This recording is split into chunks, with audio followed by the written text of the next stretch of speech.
Hello there guys, hope you all are well and doing good. Welcome back to the channel. Today we've got a whole lot of things to talk about, starting from news on Cole Palmer, major injury concerns, the scary future partnership with Estevão, and transfer movements, internal clubs politics, and of course the latest behind the scenes noise from people actually plugged into the club. So let's not waste much time and go right into it.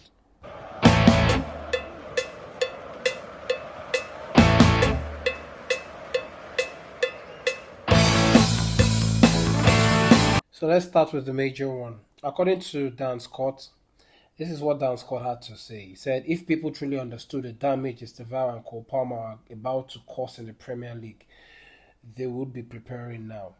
Their profile complements each other perfectly.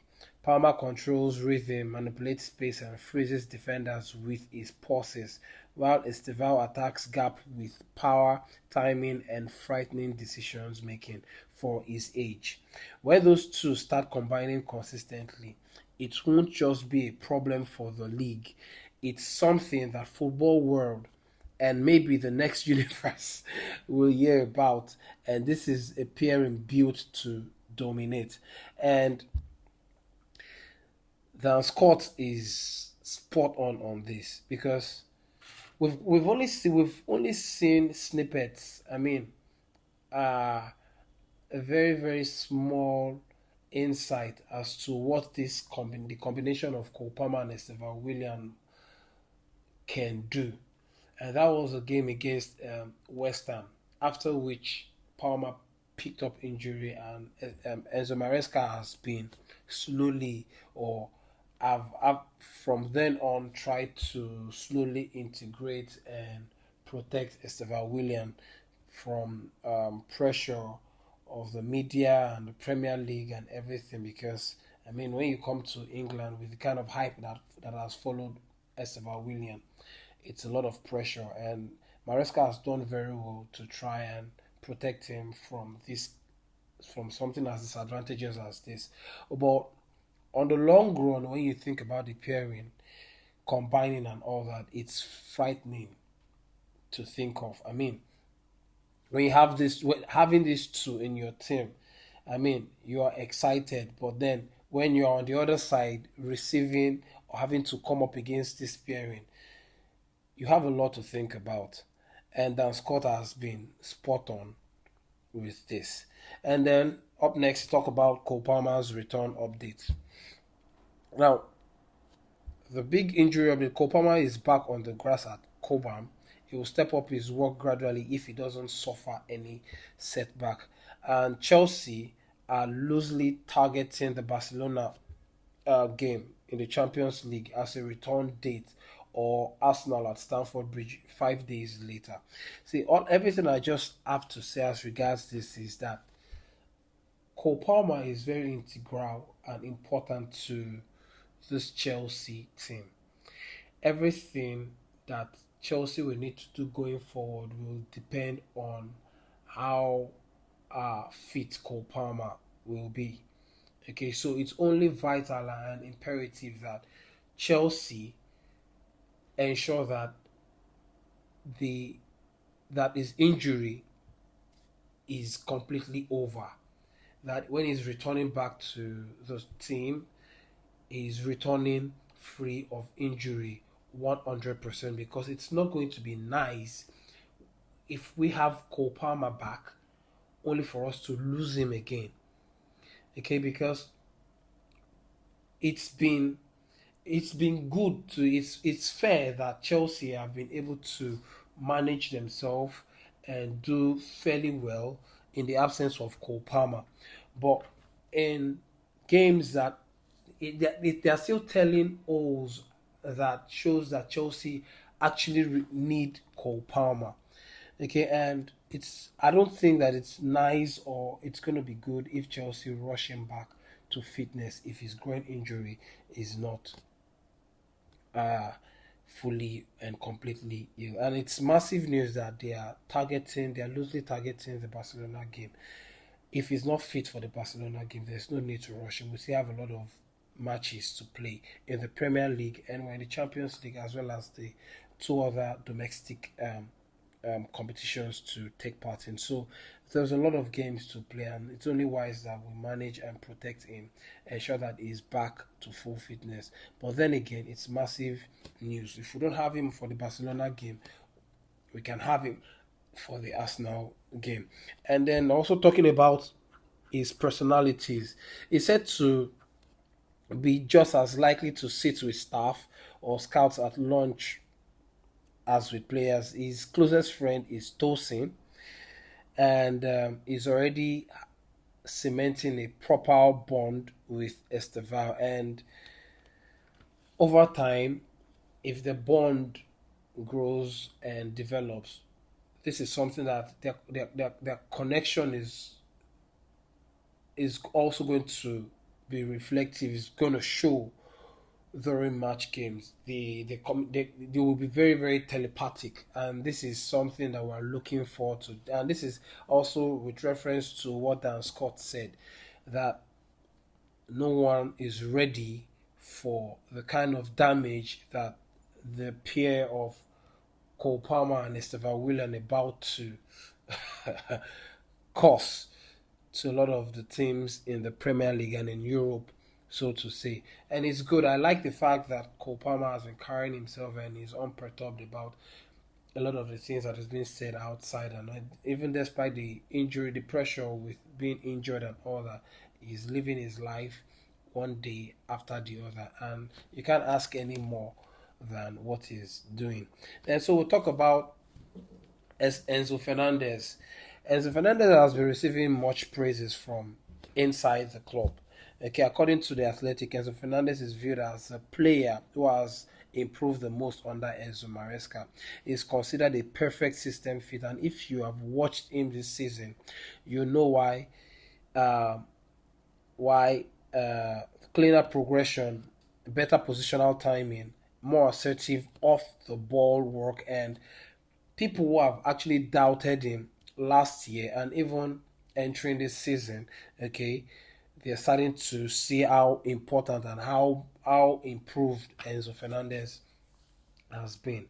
So yeah, that's just it. Is it? I cannot agree. I cannot agree any more than what's been said in this article, that Enzo Fernandez is one of the most, if not the most, improved player under Enzo Maresca's system.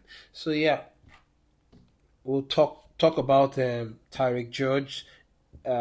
January interest. According to Kieran Gill, there is a long list of admirers for Tyrique George heading into the January transfer window, and this is not shocking because towards the close of the summer transfer window, he was very close to joining Fulham, and due to some late paperwork, the move did not materialize. However, Chelsea could do well with profit and what's it called again? Pure profit on player sales like Tyrique George will go a long way for Chelsea. And plus the fact that Tyrique George is not a striker, is a winger. But Enzo Maresca have had to use him in that position because of a shortage of target man and striking options and all that. But ideally, Tyrique George is a left winger, an out and out winger, so to say. So it's only, and we're stacked in that position. Plus the fact that we're expecting Giovanni Kenda from Sporting Lisbon to join the team in the summer. So keeping Tyrique George beyond the summer window, if he gets to the summer window, it's going to only just reduce his playing time, and it's only going to be tricky for him. So next up, we'll talk about Reece James. And it's been said that Reece James will have been injury-free for over a year by the end of this week. Do you guys know how massive this news is? Like, let it sink in. The man is finally getting his body back, and if Reece James returns anywhere close to his peak, we're talking about a world-class weapon added back to the club. And plus the fact that This is massive credit to the medical team and how Enzo Maresca has managed Reece James' fitness. Okay, for over a year now, Reece James has been fit or will be fit by the end of this week. And all I just have to say is massive kudos to the medical team, the coaching staff, and everyone that have contributed to the improving fitness of Reece James. And then let's talk about Romeo Lavia. So Chelsea have denied rumors, according to Fabrizio Romano, that Romeo Lavia was offered to Manchester United as part of a Garnacho deal. They still fully believe in him. The priority is getting him is getting his physical conditions right, and internally they are convinced he will develop into something special. This one is this is one of the few times Chelsea haven't panicked about a young player's injury record. Okay, and I only think, like I said in my previous videos, that the way we manage Reece James' fitness, I think we should also implement that into Romeo Lavia fitness and conditioning, because like we just talked about, Reece James will be 1 year fully fit at the end of this week. And if we can do that, not rushing Romeo Lavia back into the team, allow him the needed time to recover fully so that we can have the Romeo Lavia that we all hope to have. The Romeo Lavia who is very much press resistant and very good at building or joining the build up from the back. It's only going to be nice that, and it's good that the Chelsea have come out to deny and refute such rumors that came out yesterday. But the truth of the matter is, what should we believe? Should we believe this one, or should we believe the news that came out yesterday that Chelsea was offered? Chelsea offered to include Romeo Lavia in the deal to get Garnacho due to fitness and injury reasons. And you guys just tell us which is which. But then, if this is what it is, I'm glad, because this is always going to. We are not going to be ignorant here and say that players do not hear of stuff like that. Okay, and it's only nice that this came out.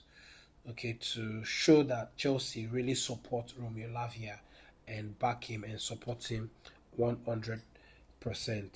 Okay, so yeah. Then let's talk about the sponsorship deal. According to news report, Chelsea are trying to secure a long-term sponsorship at about £55 million per season. Oracle is one of the types of the partners they want, but the process is still ongoing, and this is according to Nisa Kinsella. We thought initially that it was Oracle was close to landing the deal to be Chelsea's front of shirt sponsor. And this has come out, which means that the negotiations and competition is still there, meaning that we are not close to agreeing anything. It's disappointing. We're almost nearing the middle of the season, and we still do not have a front of shirt sponsor for a team like Chelsea. For a club like Chelsea, it's disgraceful. It's looking like it's becoming a joke, and a joke of the century. We're losing so much money not having a front of shirt sponsor. So whoever is in charge of this should just resolve this already. We're losing so much money, and yeah, we're talking about trying to build more income stream, and we're losing so much money each day and each week that passes, where we have to come out to play without a front of shirt sponsor. And then to wrap up, the Athletic have confirmed that Chelsea's UEFA settlement means each of the next 3 seasons must meet earning rules individually. So Chelsea must continue heavy player sale. High turnover is part of the club's strategy. Whether it works, we will see. This is just good, backing up the point where I said that it's going to require Chelsea to sell important players over the next 3 seasons. Okay, in agreement with the in reference to the agreement that Chelsea have with UEFA. I hope in the end we don't get to lose important players like Cole Palmer, Enzo Fernandez, even Moses Caicedo, or talk about Levi Colwell, because these are players that in the nearest future they want to be competing. And if we keep selling important players for profit reasons and purposes, these guys will look at Chelsea as an unserious club and will want to move on to a club that is willing and ready to challenge for major honors. So how this is going to pan out for me remains to be seen. So that's everything that I have for you guys tonight, and let me know what you guys think and what your thoughts are in the comment section below. Estevão exploding, and to think that Estevão has scored against Tunisia in the friendly game that was played in Paris not too long ago. I think it was 2 days ago and all that. The guy is the truth. That's all I can say. He's the truth. He's the present and the future. And I just cannot. I'm excited as to what the next 3 seasons, when he has fully grown and developed into a man, what Estevão Willian is going to do, or what he would have become by then. A lot of teams are not ready for it. And there is also the news that Real Madrid are regretting missing out on a signing like Estevão Willian. Anyway, that's everything. Like I said, we have. And let me know what you guys think as regards Enzo Fernandez, the front of shirt deal. Oracle being confirmed by Nathan Akinsella to be one of the options that Chelsea are considering and the fit for the Chelsea project. Let's also talk about, let me know what you guys think as regards to Reece James nearing 100% fit, and the project looks more defined than ever. Anyway, the depth will matter. January will also be an important part to see what Chelsea will do. Fitness also matters. Let me know what your thoughts are in the comment section below. Don't forget to like and subscribe, and don't forget to turn on the notification bell so that you are informed and firstly notified when a video is out. Until we meet again, it's Chelsea first and rivals next. And guys, please do not forget to share, because that's the only way you help this channel grow. Bye.